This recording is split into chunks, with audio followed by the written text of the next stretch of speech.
nice Thank to be here. you so much, you guys. We are so happy to have you. You really got it right in that description. Thank you. Oh, yeah, well. She's messy, she spills, she splatters. We're culinary partners in crime. I back She's all of everything you us. said. They're just like us. I just want to be like you guys, so that's So fine. appreciated because you make the whole thing so approachable. It is like, come into the kitchen, have fun, make a little mess, hang with your gals. It feels like a clubhouse that I definitely want to be a part of. You are.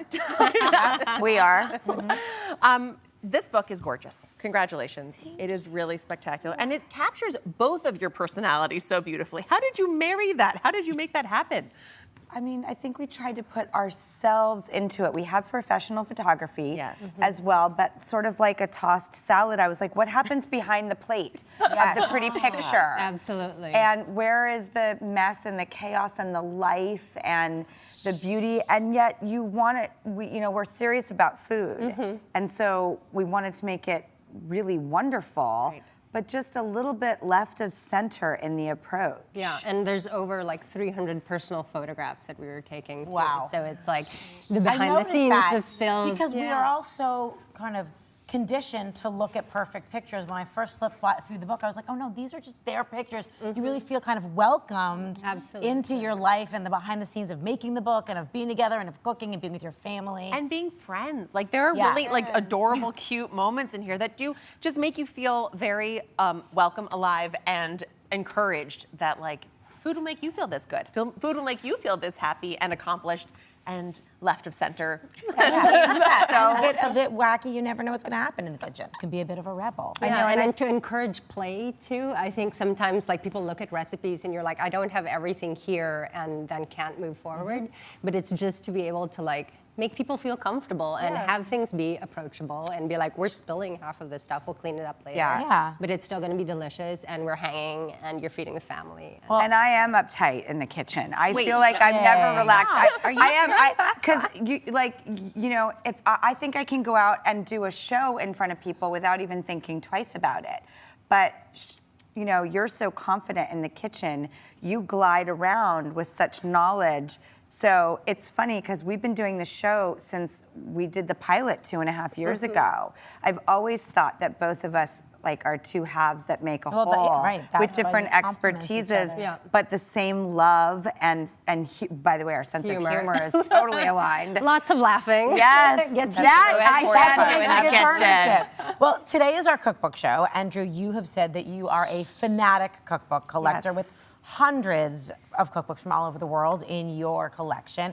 Can you tell us about why they're special and what your very first cookbook was? My very first one was Kate McMillan's 365 Soups that I bought at a Williams-Sonoma. Amazing. Might be a Williams-Sonoma book, I think it is. And I loved the guideline of it's today, so you're just gonna pick the soup that's the day and date.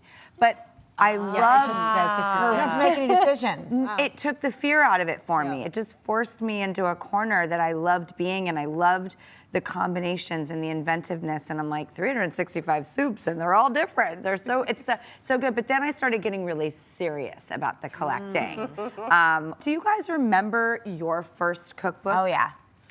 I don't remember the first that's not true. I actually remember getting my first apartment with my roommate after college and ordering, before I ordered any utensils, a couch to sit on, any of that, I ordered 5 cookbooks that I desperately wanted to have. I definitely had this. This is my mother's copy of the Silver Palette, but I ordered just the classics. I wanted the New York Times, How to Cook Everything. I wanted, and it's so funny because I'm not even sure I ever cracked any of them. I just they were like security blankets. Now you're an adult, you must own these books. I think that's sexy. Cookbooks over furniture. Jamika, do you remember your first cookbook?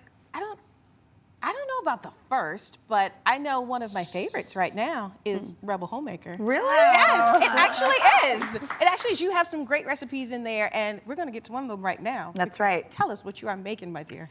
Well, we started writing our recipes down, and then our executive producer, Jason Kurtz, was like, give them a pithy name. You just have fish with almonds. Like, he's like, that's not who you are. So this is the Nutty fish. The nutty fish. That's much more. Great tip. Yes. That is executive production right Yes, there. you can sell anything. He was like, wow, your names are so boring and you guys aren't boring. So I was like, okay, nutty fish. So I love this dish because I do say for the humble home cook of which I represent, this is not an intimidating dish. This is something anyone can do. And if I'm saying that, you have to trust me, it's simple. And the other thing I love about this dish is that it's a really good option if you don't want to do takeout, but you're solo. This is like really, it takes quicker than ordering takeout. So Yes, shall we? okay, so let's do And it. you cook it all on a baking sheet like this? Yeah, So you absolutely. make for the whole family all at You once can too. absolutely do Amazing. that. I love a Single one pan, pot, absolutely. one Love a one pot, pan, one pan. no dishes, please, Love. if possible. So the first Or thing we less did was dishes. Yes. we have the nuts in the nutty fish. We have some Wait, there are nuts in almonds. this recipe? I'm like, here's There's the nuts absolutely no right nuts. here. That would have been even nuttier if you just made it a nut-free recipe. So we toasted some slivered almonds, basically, and you're going to do that on the sheet pan, 350 degrees. How about walnuts or any sub I that think you you would be can okay with? absolutely use that. I like these because they're nice and delicate, and you don't have to chop them up too fine because you want it to have that texture and that crunch. And that's something we like to play with a lot in our recipes. We're subbing a lot of the fat out, but you still want like that craveability, the crunch, 100%. all that texture. So a little bit of toasted almonds I over would here. eat a shoe if it was fried, personally. So I'm going to throw in some olive oil that'll bring it all together. This is very important. Pilar has really opened up my eyes to how important the stem is. This is parsley stems. You save the leaves for the fish itself. And then Drew just popped in some shallots. And the really nice thing about shallots, I find, rather than using like an onion, they're just a little less pungent. They're really tasty, and again, a lot of texture. I just popped in some cumin. Because cumin is throughout the cookbook. You can substitute Drew loves it, but I'm a big cumin. fan. It's everywhere. It transforms very quickly. And then some smoked paprika. And then another thing we always use in our recipes is zest, the zest of citrus like limes and lemons. And that's just gonna add this really different dimension to your food. What's your recipe? Because this is like simple ingredients but combined exotically, which I love because the overall impact is so much more than the sum of the parts. What's your recipe creation process like? Is Drew like, I ate this dish and it's reminding me of X, and then Pilar is like, here's Oh how my we're gonna God, make you it. really get us. Sometimes I'm gonna season. This is an important tip, and where I would just go for it and put the top on. Pilar will remind me that this is where you salt and pepper because you want the actual fish itself to get that flavor. So this is the difference between the I'm always learning and the I really know my stuff, and it's a very helpful, important aspect. Okay, up next, we're finishing up this nutty fish and taking an inside peek into Drew's new kitchen renovation she did herself.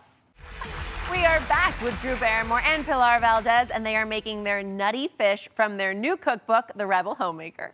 Okay, what are the next steps for this recipe? So right here, we just have some light, flaky fish. You could use sole, you can use flounder, anything that cooks really quickly, because we are gonna do it under 10 minutes. But if you had like a cod or tilapia, you just have to adjust the timing, and you can swap it out for any of those white, flaky fish. You know what I like? Adding that smoked paprika gives It gives that such color. And, I mean, and a little hint of smokiness in this dish. I like where you're Absolutely. going. Yeah, it's beautiful. So now we pop that in at 375 for about 8 to 9 minutes. 8 to 9 minutes, and you're just gonna, the fish is gonna, when fish is cooked, you okay? That's why I'm like, Don't worry about it. Of course there. This is a hazard. Turn it. And you know, there you God, just Oh, there you go. show that nutty fish who's the boss. I am a rebel homemaker. I can't do it perfectly or politely sometimes. But I feel like you are that way, like you have this like sparkle dust, and you're always creating, and you look equally creative. You clearly are equally creative, but you give it the boundaries of like, here's how we're gonna bring it and make it Oh, real. she loves a boundary. And I break all of Rein in them. the magic. That's ballet. It's so good. But I do You are think yin and it's yang. amazing to see. I just love seeing the way anybody loves to cook and eat, and because it just tells you so much about them as a person. And I have to say, when we walked over to your set, and we literally, the three of us were like, this is the most, the Drew Barrymore show has the most beautiful It's so kitchen. beautiful. The Drew Barrymore show has the most beautiful audience stands. It's like blue velvet audience stands. Everything about it was so tasteful and purposeful and personal. And Drew, you were saying, you know, the design element of it was something that really got you excited and jazzed up, and you did the same thing for a recent kitchen renovation. I want us to take a look at the inside, the beginning stages of Drew Barrymore's recent kitchen renovation. Take a look at this. I am coming to you live from my crazy kitchen renovation. I have to remind myself that it's always worse before it gets better. Because if you want to follow me, you'll see that everything I've got to put back in the kitchen is actually in here. I mean, you really like tore it all out. You just got in there, rolled your sleeves up. So can you tell me about tearing everything out of your kitchen, doing it on your own, truly being the rebel homemaker that you are? What inspired this kitchen renovation and to do it on your own? Yes, I really feel actually much more confident in design than I do in cooking. But to me, it all goes together. And I was a little bit shocked when, that's the previous kitchen, when I moved in, it was sort of like a typical 1990s reno. And I lived with it like that for years, but then I realized that my style right now currently, because it's always changing and I love all different styles, is much more in the shaker sort of vein. And I wanted to peel back the layers and make it feel, even though it was brand new, that it had been lived in for many years. And I just think that part of being a homemaker, although the definition is quite archaic if you look it up in the dictionary, that's why I added the word reclaiming that word. rebel to it, because I do want to break those rules. Being a homemaker is such a privileged and wonderful thing, but there's so many things that go in the bucket. Yeah. It's funny, I don't think of it so much as like the space itself, which, you know, whether or not that's there, it's the seeking of joy and the seeking to surround yourself with those things that bring you joy. That is so much a part, and the food is a critical piece of that puzzle. So I would love to know how to finish up this delicious So right, dish. exactly. What comes next? All with our right, fish? we're gonna So pull it out of the oven. The nutty fish has been cooking in the oven at 375 for about 8 or 9 minutes, and you'll know the fish is cooked because the almonds are going to you. I get was gonna kick golden, it up. and the fish is going to get opaque and flaky. Okay. Ooh. Looks beautiful. And then Opaque. opaque, nutty fish. And then we just finish it off with a little bit more of lemon, like a squeeze of lemon and some parsley leaves that we had Thank you, saved from the beginning. Oh, nice. Very nice. I love hinting at what's to come with the garnish. Exactly. And let's give this a moment. We need a little more ooh and a little more ah. This is nutty fish. It looks pretty darn tasty, right? Do you know what I highly suggest for every person's kitchen? This is just gonna. It's okay. You're doing it. You're messy, you By the way, spill, we're at you your do house, everything. Drew. There you go. All right. Fingers. Shimmy it. God, Shimmy, shimmy, shimmy. Shout out to the flexible fish Thank spatula. you. Yes, we love a fish spatula. I love a flexible fish spatula. That's one of my favorite tools. Kitchen gadgetry and tools. the lemon. Oh, squeeze me. Thank you. Excuse me. Yeah, whoosies. Wow. And then you can serve it with, you know, a side salad or a little bit of vegetable. I always think a garnish changes everything. By the way, if you're a home cook like me and you want to fool everybody, garnish. Garnish, yes. Do a lot of sprinkling. But fresh herbs and lemon, you just can't go wrong. This is a beautiful bite. I mean, the almonds on top give you the texture that you need. Because sometimes when you do a thin, flaky fish, it just kind of, you lose the bite that you need with it. But I mean, the paprika, the zest, superb, ladies. Taste it all. It is And as much so as good. I love breading, sometimes it can overpower and then remind me I'm not eating something healthy. And I go into like a guilt mode rather than a pleasure. This is the exact opposite. You're getting tons of fish, to Jamaica's point, but you're getting that crunch. And if That there's satisfying crunch. Beautiful, beautiful. We love this. And I mean, okay.